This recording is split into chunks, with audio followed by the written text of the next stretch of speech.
শামীম দস্যুর বিচার চাই, বিচার বিচার বিচার চাই। দুর্বৃত্তায়ন করছে, বিএনপি কোনো দুর্বৃত্তায়নের দায় নিচ্ছে না।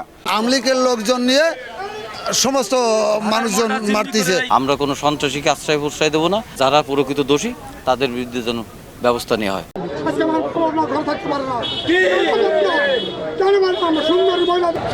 এর যার জন্য আমরা সবাই এই জনপদে শান্তি চাই, সবাইকে মিলেমিশে এই উন্নয়নের পথে আমরা চলতে চাই, তারেক রহমানের হাতকে শক্তিশালী করতে চাই।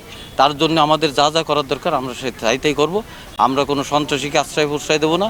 আর আমরা সবাই এই বাগায় যে বিশৃঙ্খলাটা সৃষ্টি হয়েছে, ফরিদ ভাইকে আমরা বলেছি, প্রশাসনকে বলেছি যে এই বিশৃঙ্খলাটা যারা অনেক অতিভয় যদি দুষ্কৃতিকে থেকে থাকে তাদের বিরুদ্ধে ব্যবস্থা নিয়ে সবাই মিলেমিশে আমরা নির্দ্বিধায় আমরা ভীতিমুক্ত পরিবেশে এই রামপালে আমরা চলতে চাই। আমাদের প্রত্যাশা তারা আমাদের নেতা, তারা তাদের তদন্তের মাধ্যমে, প্রশাসনের তদন্তের মাধ্যমে যেটা সত্যি সেটি যেন উদ্ঘাটন হয়ে যারা প্রকৃত দোষী তাদের বিরুদ্ধে যেন ব্যবস্থা নেওয়া হয়।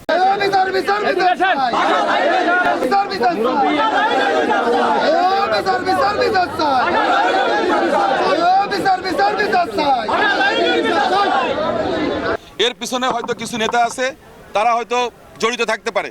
সেটা আমাদের, আপনারা দেখেছেন এখানে আমাদের সহকারী পুলিশ সুপার মহোদয় আছেন, ওনাকে আমরা বলা হয়েছে যে ওনারা তদন্ত করে যারা দোষী তাদের বিরুদ্ধে আইনি ব্যবস্থা নেবে এবং এর পিছনে যারা জড়িত আছে তাদেরকে শনাক্ত করবে। কারণ আমরা চাই দেশের উন্নয়ন, আমরা চাই দেশের অগ্রগতি। আজকে আমরা এখানে একটা প্রোগ্রামে আসছি এই জনপদের মানুষের সুপেয় পানির ব্যবস্থা নিশ্চিত করার জন্য। গত শনিবারের দিন আমরা মোংলাতে এই প্রোগ্রামটা করেছি। আগামীকাল বিভাগীয় কমিশনার মোংলায় আসতেছেন, ওখানে মোংলা পোর্টের চেয়ারম্যান থাকবেন, আমাদের জেলা প্রশাসক থাকবেন। সবাইকে নিয়ে আমরা মোংলা মানুষের ফেরি পারাপারের জন্য ওখানে যে বিকল্প ব্যবস্থা সেটা কীভাবে করা যায় সেটা নিয়ে চিন্তা করছি। আমরা চাই উন্নয়নমূলক কর্মকাণ্ড। এখানে কেউ যদি ব্যক্তিস্বার্থ চরিতার্থ করার জন্য খারাপ কাজ করে তাকে দায় নিতে হবে। বিএনপি দল হিসেবে এই ধরনের কোনো দুর্বৃত্তের দায় বিএনপি নেবে না, এটা পরিষ্কার।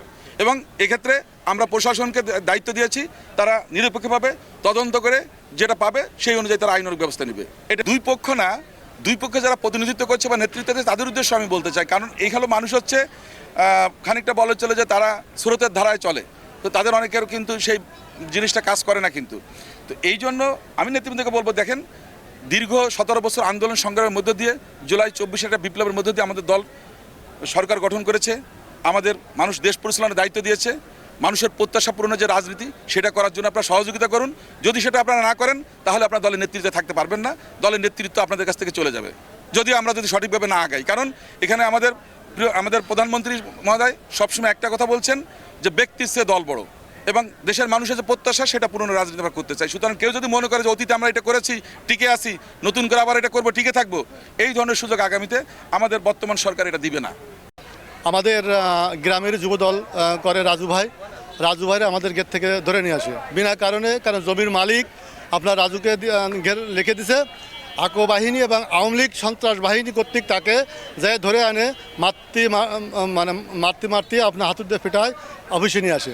তারপরে অফিসে আনার পরেও মারে। তখন আমরা এলাকার লোক যখন জানি যে তাকে প্রায় মেরে ফেলাইছে, তখন আমরা এলাকার লোকজন সব এক হয়ে ভাগায় আসি তাকে নিয়ে ট্রিটমেন্ট করার জন্য, এবং প্রশাসন সহ আমরা যাই। কিন্তু যখন আমরা ঢুকি তখন প্রশাসনের সামনে আমাদেরকে মারধর করে এবং আমাদের লোকজনরে বিভিন্নভাবে নির্যাতন করে এবং বাগা থেকে আমাদের তাড়া দেয়। তারপরে আমরা পুলিশ নিয়ে আমরা রাজুকে নিয়ে ট্রিটমেন্টের দিকে যাই। পরবর্তীতে পরের দিন আমার বাড়ি 40 থেকে 50 জন রামদা কুড়াল নিয়ে আকো এবং শামীমের নেতৃত্বে এবং স্থানীয় আওয়ামী লীগ এর নেতৃত্ব সন্ত্রাস বাহিনী নিয়ে আমার বাড়ি অ্যাটাক করে এবং বাড়ি ভাঙচুর করে এবং আমাকে মেরে ফেলানোর হুমকি দেয়। ওরা যায় ওরা ঢোকে, আমি টায়ার পেয়ে আমি সাইডে চলে যাই। অবৈধভাবে এই জমি দখল করে আর মানুষজন মারে। সে আওয়ামী লীগের লোকজন নিয়ে সমস্ত মানুষজন মারতেছে। আর ভাগার মোড়ে যে যাবে ওনাকে কুন্নিশ করতে হবে। রামদাও হাতুড়ি এগুলো নিয়ে ওরা করতেছে। আমরা আমাদের ঘেরে গেছিলাম আসরের আজানের পরে, আমরা নাকি মাছ চুরি করতে গেছি, আমাদের ঘেরে গেছি, আমরা নাকি মাছ চুরি করতে গেছি, এই নাকি আমাদের অপরাধ। এরপরে আকসুরার লোকজন, জাহিদ কাজীর লোকজন, আওয়ামী লীগের জামো সাহেবের লোকজন নিয়ে আমাদের পিটাইতে নিয়ে গেছে হাতুড়ি দিয়ে, রড দিয়ে, হকি স্টিক দিয়ে। এরপরে অফিস পর্যন্ত পিটাইতে নিয়ে গেছে। পরে অফিসের ভিতরে পিটানোর জন্য আমার এই বুকের খেসা, হাঁটু, পিঠে, মানে আমি টোটালে জ্ঞান হারায় ফেলেছি ওইখানে। আমি চাচ্ছি যে আজকে এই বিএনপি করার জন্য অনেক কিছু হারাইছি লাইফে। আজকে আমাদের দল ক্ষমতায়, বিএনপি ক্ষমতায়, আজকে কেন এইভাবে আমরা মাইর খাবো? আমি ওই বাড়িতে যে বাজারে যে নামিছি, নামার পরে ওরা এসে কয়জন এসে হাত দিয়ে পিছনতে ফিট হচ্ছে, আর কয়েকজন সামনেতে কোপ দিচ্ছে। আমি কিছু জানি না। আমরা মন্ত্রী মহোদয়ের কাছে বিচার চাই। যে কাজী তুহিন ভাই, আমাদের হাফিজুর রহমান তুহিন ভাই কিন্তু তৃণমূলের ভোটে নির্বাচিত সভাপতি। এখন তার বিরুদ্ধে আমরা ইচ্ছা করলে কিন্তু কোনো পূর্বাকাণ্ড ঘটাইতে পারি না, কারণ তৃণমূলকে মূল্যায়ন না করলে কিন্তু কখনো কোনো দল থাকে না। তাকে তৃণমূল ভোট দিয়ে কিন্তু নির্বাচিত করছে, সে কিন্তু সিলেকশনের কোনো সভাপতি হয়নি। তাই তৃণমূলকে আমাদের অবশ্যই প্রত্যেকের সম্মান দেওয়া উচিত। তৃণমূলের একজন প্রতিনিধিকে আমরা তার কোনোভাবেই তার বরখাস্ত আমরা ইচ্ছা করলে চাইতে পারি না। পরিস্থিতিপূর্ণ বক্তব্য দিচ্ছে এবং তাকে নিয়ে মিথ্যা গুজব ছড়াচ্ছে।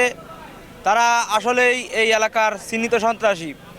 2 দিন আগে রামপাল কলেজ ছাত্রদলের সিনিয়র সহসভাপতি মেহেদী হাসান শুভর বাড়িতে যেয়ে তারা আক্রমণ করেছে এবং রামপাল উপজেলা ছাত্রী দলের সাধারণ সম্পাদক হোসেন আলী ভাইয়ের বাড়িতে যেয়ে তারা আক্রমণ করেছে এবং তাদেরকে বাড়ি না পেয়ে তাদের পরিবারের মা বোনদের সাথে তারা খারাপ ব্যবহার করেছে এবং নাকি তার দাদিকে মেরে এখনও হসপিটালে ভর্তি করে রাখিছে। আমরা এর সুস্থ তদন্ত মন্ত্রী মহোদয়ের কাছে বিচার দাবি করতেছি। নির্বাচনকে সামনে রেখে কিছু কুচক্রী মহল তার সম্পর্কে কিছু বিভ্রান্তিকর তথ্য মানুষের কাছে তুলে ধরছেন। আমরা এর তীব্র নিন্দা ও প্রতিবাদ জানাই।